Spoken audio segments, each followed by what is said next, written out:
T'en penses quoi des mentalités dans le sport de combat? Mais en jiu-jitsu brésilien, ce qui perdure en tout cas dans le sport, tu es obligé de mettre ton ego de côté. Tu peux pas être le plus fort et tu peux pas être le plus fort tous les jours. Tu progresses pas dans le confort, tu progresses dans l'inconfort. Surtout mon père, il me disait quand tu montes sur le tatami, tu dois monter comme un lion.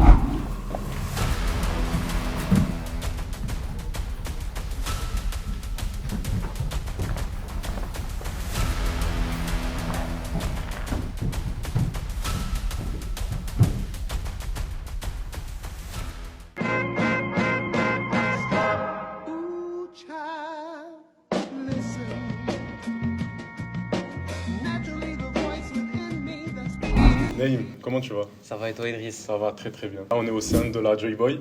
C'est Exactement. Toufi qui t'a invité. Aujourd'hui, tu as eu l'occasion de faire un stage. C'est ça. Et ça s'est bien passé, ça s'est bien déroulé. Franchement, top. Ouais. Hein. On mettra les réseaux de toute façon de la Joy Boy et de Naïm. On peut commencer sur te présenter, qui tu es, qu'est-ce que tu fais. Moi, c'est Naïm, j'ai 25 ans. Je fais du jiu-jitsu brésilien depuis maintenant. J'ai commencé. Ça fait des piges, hein, je crois. Ça J'ai fait vu. longtemps. J'ai commencé, j'avais 7 ans. Ok. Mais comment ça se Même- fait t'es rentré dans le JB? Moi, à l'époque, en plus, c'était un sport pas connu. C'est ça? Moi, c'est Parce mon que- père qui m'a fait, Ouais. qui connaissait un petit peu le sport. Mon Ouais. père, il est fan de sport de combat, il a fait un Ouais. petit peu tous les sports. Ok. Et il a découvert le jiu-jitsu brésilien à une époque où vraiment, c'était vraiment pas démocratisé comme Ouais, maintenant. ouais. Il y avait le judo, je crois, à l'époque. Judo, voilà. Mais JJB. JJB, vraiment pas. En plus, moi, je suis belge. En Ouais, Belgique, ouais. c'était vraiment pas connu. Ok. Et voilà, mon père, il m'a mis un petit peu dans ça Ouais. quand j'étais petit. Ok. Et j'ai accroché. Mais je faisais d'autres sports à côté. Hein. D'accord. Je Tu faisais faisais quoi? athlétisme, Ok. natation. Ok. Et jiu-jitsu brésilien, donc c'est 3 sports. Moi, je voulais faire du foot aussi, D'accord. Ouais, comme tout le monde. Ouais. mais mon père, il voulait pas. Et au final, il avait raison. Ok, Parce ouais. que moi, en me connaissant, maintenant, en grandissant, j'ai compris que le Toi, c'était foot. pas un sport qui était fait pour toi? Ouais, pas du tout. Tu sais, être sur le banc, alors que Après, tu peux être c'est- hyper ouais, performant. T'aimes pas trop les sports en équipe? Si j'aime Ouais. bien, mais ta performance, elle dépend pas uniquement de toi. En C'est tout cas, en football, Ouais. si par exemple le gars qui joue à côté de toi, il fait que des boulettes, bah toi, tu dois rattraper un petit peu ces boulettes. Donc vrai. tu peux plus performer comme. Tu Ouais, sais, ouais. c'est un jeu collectif, tu vois. Mais à l'inverse, JB, c'est T'es toi tout et toi. seul, Ouais. c'est toi et Si toi. tu merdes, tu Voilà, merdes. Ouais. c'est tout seul. Malgré qu'il y a quand même un travail qui est fait en équipe Ouais, pour bien se sûr, préparer. bien sûr. Il y a un gros travail qui est fait en équipe. Ok. Mais sur le jour J, tu es tout seul, il n'y a que toi. Ok. Et voilà, moi j'ai commencé un petit peu. Et toi, t'as à commencé 6-7 tôt. ans. T'as commencé tôt les compétitions? T'as eu combien de JB avant d'en faire? Ouah, franchement, je me souviens même plus. Je Ah crois ouais que c'était en 2006-2007. Putain, Mais 2006-2007, ok. ouais, T'avais quel âge? J'avais 6-7 ans. Ok, d'accord. Mais mon père, je crois, il m'a mis direct. Hein. Ouais, Il y avait ouais, une il a compétition, pas- il a pas un attendu. interclub. Ouais, Ouais, il m'a mis d'accord. directement. Ok. Puis les compétitions d'avant, c'était pas comme maintenant. Mhm. Maintenant, tu sais à quelle heure tu combats. Ouais. Si tu combats à 13h, tu arrives à midi. Avant, c'était pas comme ça. Tu arrives à 8h, tu t'inscrivais. Des fois, tu Ouais, combattais à ouais. 15h. Ouais, ouais. Tu Ah, maintenant, vois. t'as Smooth Camp et tout. Ouais, tu maintenant, il y a finis et tout, Smooth Camp, il y a. Ouais, c'est vrai. Et voilà, franchement, au fur et à mesure des années, j'ai accroché, j'ai kiffé. Puis moi, j'avais un grand frère aussi qui a 4 ans Ok. plus que moi. D'accord. Il allait déjà en compétition avec les adultes Ouais. très jeune, parce qu'il était, Ok, ouais. Ouais, il était costaud, déjà assez jeune. Mhm. Et donc, c'était un peu mon modèle. Moi, j'ai pas eu vraiment de modèle, on va dire ceinture noire, je voulais être lui. Non, moi, c'était plus mon grand frère. Et donc, je l'ai pris comme exemple. Il allait en compétition. Moi, je savais que les années allaient passer et que je devais aller dans les mêmes compétitions. Après, c'était des compétitions très basiques hein, à l'époque. Mhm. Mais voilà, c'est comme ça que ça m'a tenu en haleine au fur et à mesure D'accord. des années.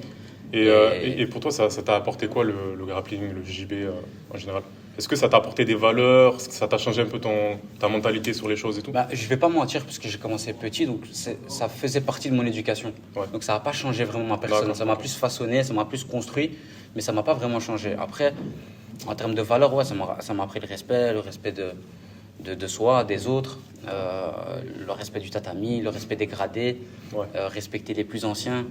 J'ai beaucoup ce respect-là. D'accord. Et je pense que le jiu-jitsu brésilien, ça accentue aussi ce respect-là de respecter les plus anciens. Une ceinture noire. Ouais, t'as faut- un statut de grade et tout. Ouais, ouais, voilà, c'est- il faut respecter les plus anciens. Ouais. Et puis après, tout ce qui est confiance en soi, etc. Bien Tout ça, Ouais, c'est sûr. ça m'a bien développé. Ouais. Et toi, t'as commencé en gi, en kimono? En kimono, ouais. Ouais. Et du coup, toi, t'en penses quoi? Gi, pas gi? C'est quoi que tu préfères? Gi, no gi, franchement, moi, c'est un grand débat. Après, je pense que c'est par période. En général, l'été, on préfère le no-gi. Ouais. C'est l'été, on préfère un petit peu le no-gi. Mhm. Mais moi, j'ai toujours été un amoureux du gi. J'adore le kimono. Ouais. Je trouve que la palette technique que tu peux avoir en kimono, tu C'est peux vrai. pas la C'est retrouver pas en pareil, grappling. ouais. Même si en grappling, tu peux avoir ce jeu de clé de jambe qui est fort développé, en kimono, tu as vraiment l'aspect où tu peux tirer le kimono, T'as plein de travailler trucs comme ça. avec, travailler des variantes, des techniques. Et moi, c'est ce que je préfère. Après, j'adore le kimono, j'adore le nogi, j'adore le gi. En soi, c'est les deux sports, on ne doit pas choisir forcément un camp. En tout cas, c'est mon avis, on ne doit pas forcément choisir un camp. D'accord. Et donc, Ok. voilà. Et ça va. Et au niveau de ton évolution, as commencé ceinture blanche. Comment ça s'est fait de grade en grade? T'as appris quoi? Comment ça s'est fait en fait? Moi, comme j'étais petit, j'ai dû faire toutes les... Parce qu'on me demande souvent, pourquoi Naïm t'es pas ceinture noire alors que tu as plus de 10 ans d'expérience. Ouais. Mais en fait, moi, j'ai dû passer par tout... Déjà, les générations ont évolué. C'est plus la même chose. Le jiu-jitsu d'avant, c'est plus le jiu-jitsu de maintenant. Et donc, il faut toujours se mettre à la page. Mais moi, j'ai dû passer par toutes les ceintures enfants. Ouais. Donc, à l'époque, c'était, si je me souviens bien, c'était jaune, orange, verte. Et puis, si tu n'avais toujours pas 16 ans, tu restais verte, puis verte, bleu. Tu vois, tu avais les doubles ceintures. Et puis, jusque tes 16 ans, là, tu peux passer ceinture bleue. D'accord. Et donc, j'ai dû passer par ces ceintures-là. Et puis, 16 ans bleu, 18 ans violette, et ainsi de suite. Okay. Et après, donc là, on rentre un peu plus dans le dur. Niveau compétition, toi, là, t'en es où? T'as gagné un peu des titres. Qu'est-ce que tu projettes dans le futur? C'est quoi ton... Ouais, moi, j'ai gagné des titres. Ouais. Après, tout ce qui est championnat de Belgique, les gros j'ai vu championnats que de Belgique. 7 fois champion. Voilà, Belgique, champion de Belgique.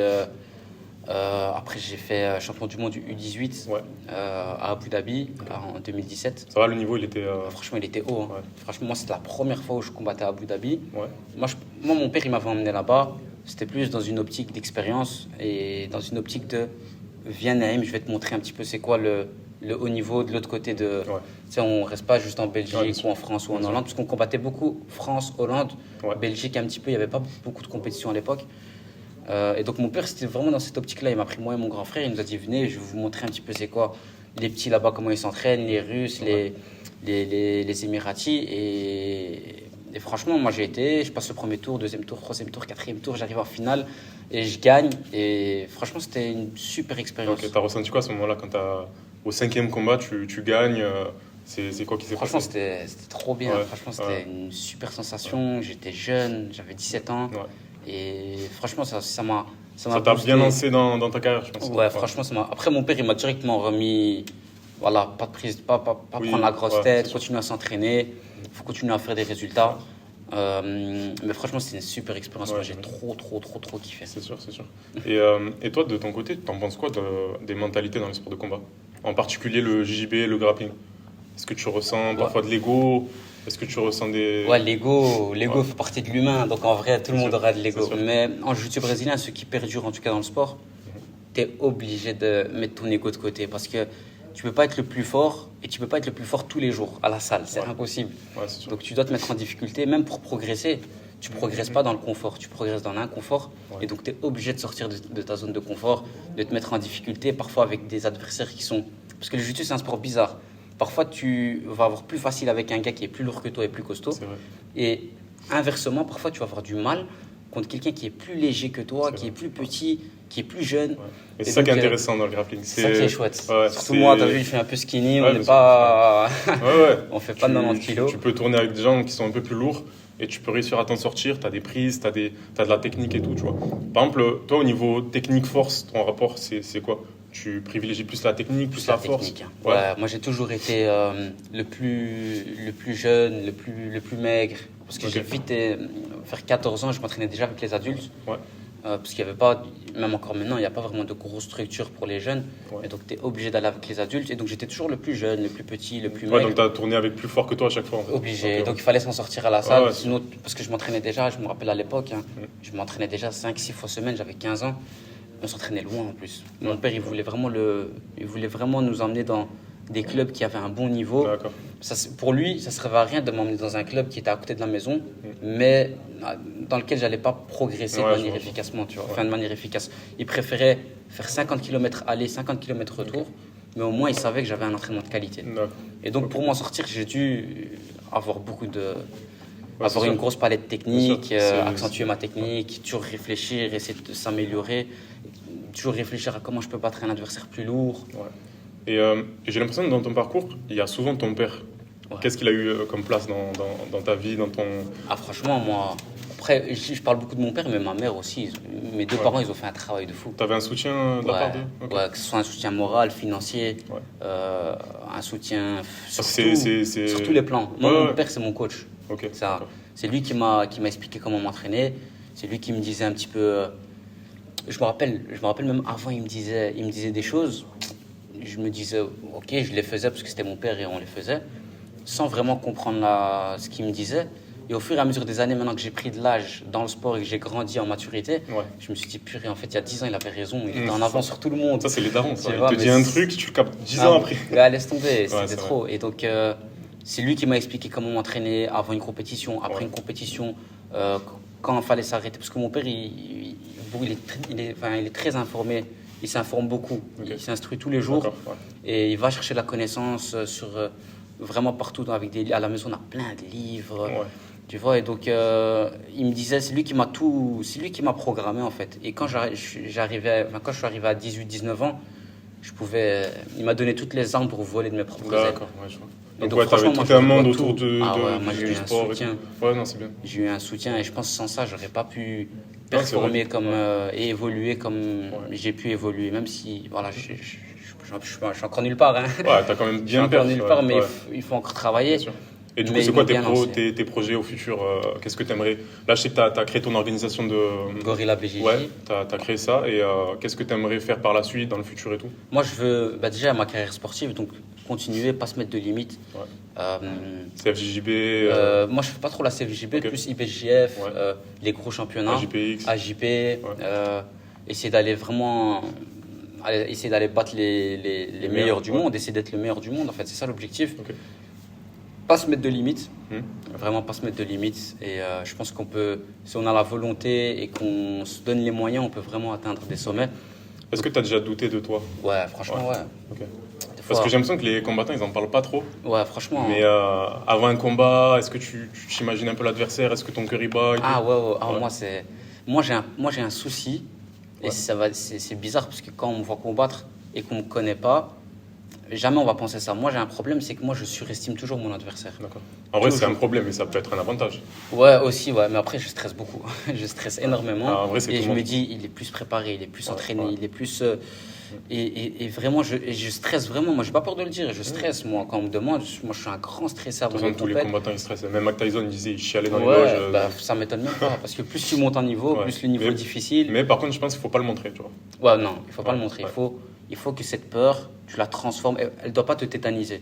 C'est toi qui contrôles tes émotions, c'est toi qui te contrôles. Et quand tu montes sur le tatami, encore une fois, c'est les valeurs que mes parents m'ont données. Surtout mon père, il me disait, quand tu montes sur le tatami, tu dois monter comme un lion. Tu vois, il me disait ça quand j'étais petit, hein, tu vois. Mais j'ai gardé un peu cette image-là. Et il me dit, tu dois être en mission. Quand tu es en compétition, tu es en mission. Même si tu stresses, même si tu as mal dormi, même si tu t'es mal entraîné, même si tu es mal hydraté, tu rentres en mission. Et le gars, il doit craquer avant toi. Et si, il me disait même si le gars, un gars, il arrive à te battre, si tu le réaffrontes, il ne peut pas te battre aussi facilement. Il peut aussi te battre une deuxième fois. Il y a tout un truc de progression, en fait. Mais il doit te battre, il doit galérer, il doit avoir du mal. Et voilà, et quand tu montes sur le tatami, tu donnes tout sans regret. Ça, c'est... Et toi, quand tu pars en compétition, est-ce que tu as des habitudes que tu prends, des trucs, des tips à donner, par exemple, aux gens qui font de la compète et tout? Qu'est-ce que tu fais? Ta préparation mentale, tes habitudes? Après, je pense que chacun doit trouver sa propre routine. Je pense que tous les athlètes, ils ont une routine Parce que moi, je voyage beaucoup avec des potes à moi qui sont aussi à un très très bon niveau. Et je remarque que chacun a sa petite routine avant les compétitions. Moi, j'aime bien que tout soit carré la veille. Je dois avoir mes petites boissons avec des électrolytes, des BCA dedans. Ça fait peut-être pas une grosse différence, mais moi, c'est important. Le matin de la compétition, je dois manger tel type de petit déjeuner. Je dois manger ça, je dois faire ci. J'ai mes protocoles. Même le jour de la compétition, je dois avoir mon échauffement qui ressemble à peu près à tous les autres échauffements que j'ai eus. Quand je rentre sur le tatami, on va faire... Les combattants, en général, ils vont faire les mêmes gestes. Moi, quand je monte sur le tatami, en général, je vais lever mon pantalon, boum. Avant de rentrer sur le tatami, je vais d'abord un peu toucher le sol ou bien m'asseoir un peu, me reconcentrer. Tu vois, tout ça, tu te connectes un peu au lieu et tout. Voilà, en fait, je me reconnecte à l'objectif que j'ai. Je ne dois pas me perdre dans la peur, le stress, les gens qui me regardent. Non, l'objectif numéro 1, c'est de battre la personne qui est en face de moi. Et donc, je me reconnecte à ça. Quand je monte sur le tatami, j'ai des petites habitudes. Mais sinon, pour avoir des habitudes générales, moi, 2-3 jours avant, même des semaines avant la compétition, je m'imagine déjà sur le podium, je m'imagine déjà premier, je m'imagine avec la médaille, je m'imagine ce que je vais faire, je m'imagine, tu vois. Ouais, t'as un travail de Très visualisation. important. Ouais, Je le faisais naturellement, et puis j'ai vu des vidéos, et en fait, c'est réel, en fait. Il y a des grands champions qui le font. Bien sûr, ouais. Et l'aspect mental, c'est trop, trop, trop important. Et c'est quoi que tu juges le plus dur dans la préparation avant un combat? La diète, le stress, le rythme d'entraînement? D'ailleurs, tu tournes à combien d'entraînements Le plus dur, c'est le rythme d'entraînement. Ok. Quand tu es en prépa, tu t'entraînes faut être du lundi au vendredi 2 fois par jour. Ok. Tu Tu vois. fais quoi, par exemple Le matin, je suis hard, Ok. enfin hard, sparring dur. Ouais. Et puis le soir, je complète soit avec une séance de jiu-jitsu brésilien plus light, Ouais. ou bien de la prépa physique. Ok. En prépa physique, muscu, t'as des Ouais, renforcement musculaire, Ok, d'accord. plus du renforcement musculaire que de la muscu pure, mais beaucoup de renfort, des petits mouvements, travailler le genou, tout ce qui est Ouais, autour du ouais. genou. Parce que moi, je pars du principe que nous, on fait du jiu-jitsu brésilien. L'objectif, c'est pas d'être des bodybuilders, c'est pas être les plus beaux esthétiquement parlant.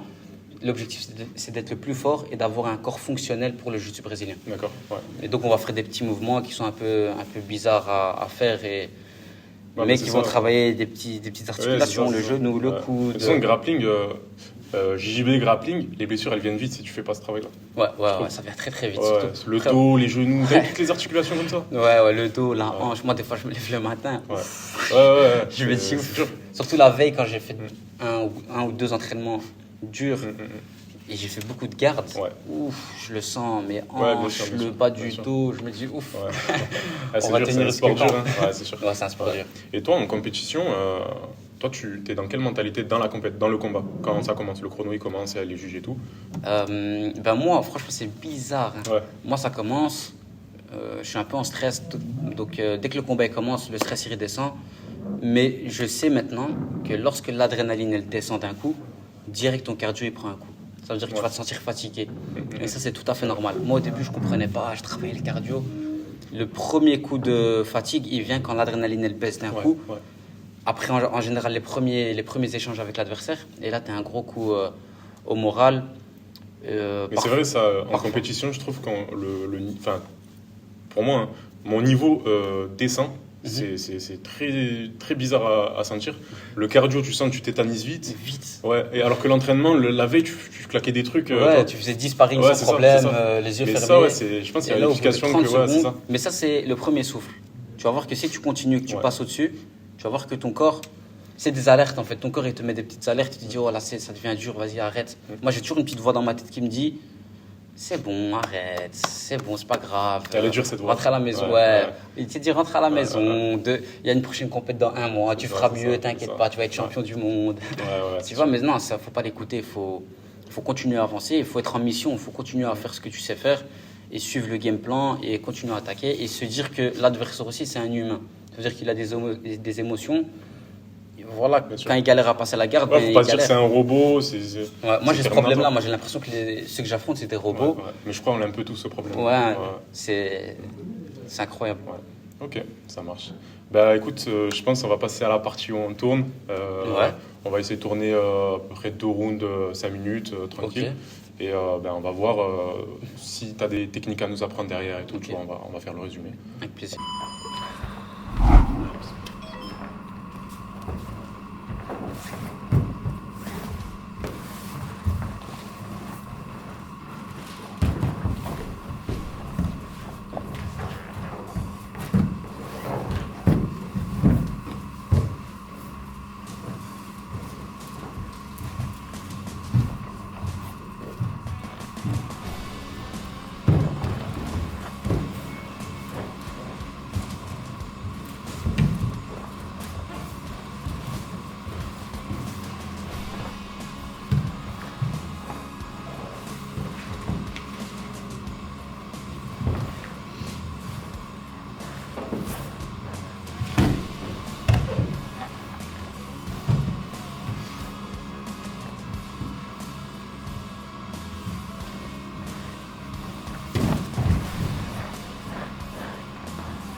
Bon, Naïm, merci beaucoup pour le round. Merci à toi, frérot. Très très beau jeu. Pour débrief, toi, tu as un jeu assez complet. J'ai vu que quand tu étais sur le dos, tu étais à l'aise. Ouais. Et tu as une sorte de technique que tu fais, et ça m'a un peu troublé. Je crois que tu es sur le dos. Je viens chercher la jambe du bas. Ouais, si tu peux nous le montrer en vrai. Avec plaisir, franchement, Ouais. avec plaisir. Ouais. Mais en fait, c'est pour créer de l'action, parce qu'en nogi, alors on n'a pas vraiment. C'est pour ça que je dis toujours, essayez toujours d'avoir une bonne garde. Ouais. Ça va vous permettre de ne pas trop vous frustrer. Ouais. Quand il n'y a pas d'opportunité, parce qu'en grappling, c'est pas comme en gi. En gi, je peux tirer. Ouais. Tu vas là en nogi, j'ai pas trop la possibilité. Donc, Ok. je crée un petit peu ici. D'accord. J'aimais bien attraper ici, mais quand tu recules la jambe, Ouais. tu vois, recule là une fois. Voilà. Bah, limite, je te laissais passer. Ouais. Tu vois, pour venir te rouler. Voilà, c'est ce Tu vois. truc-là. Et Et après, ça, t'as un voilà, triangle. un t'as triangle, ou une omoplate. Ouais. Bon, après, là, j'ai pas réussi à finir l'action, mais Oui. c'était l'objectif. Ça crée Ouais. du mouvement, Ouais. ça crée de l'action. D'accord. Après, il faut juste faire attention à pas se faire passer la garde. Ouais. Mais après, ce qui est bien en nogi, c'est que même s'il déborde un peu, bah, comme il n'a pas les saisies, tu peux vite t'en sortir. Oui, ok. Donc, tu peux plus attaquer en bas. Ok. Et toi, sinon, tu as des techniques que tu aimes placer? Des trucs que tu peux nous montrer Bah, aux auditeurs et tout? Là, j'ai placé une technique ici. Ouais. C'est que je venais chercher là, Ouais. tu vois, ici. Ouais. Et toi, tu t'es revenu vers moi à un moment donné. Voilà, pour remettre la pression ici. Ouais. Et quand tu es revenu, c'est là où Ok. j'ai pris le triangle. Et là, tu as un triangle.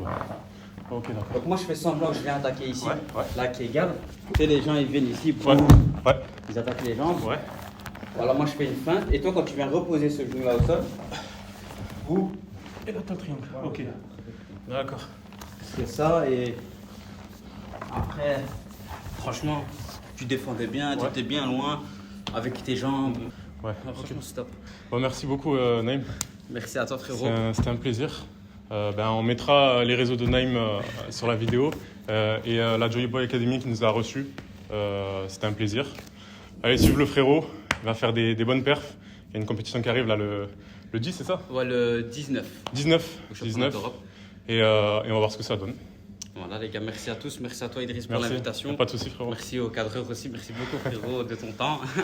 Et voilà les gars, mettez-lui un petit j'aime, un petit commentaire les gars, c'est le minimum. Merci beaucoup. Il se déplace, il contacte, c'est le bon. minimum. Allez, merci. Merci les gars, merci à tous. Ciao, monstre. Merci beaucoup. Merci à toi.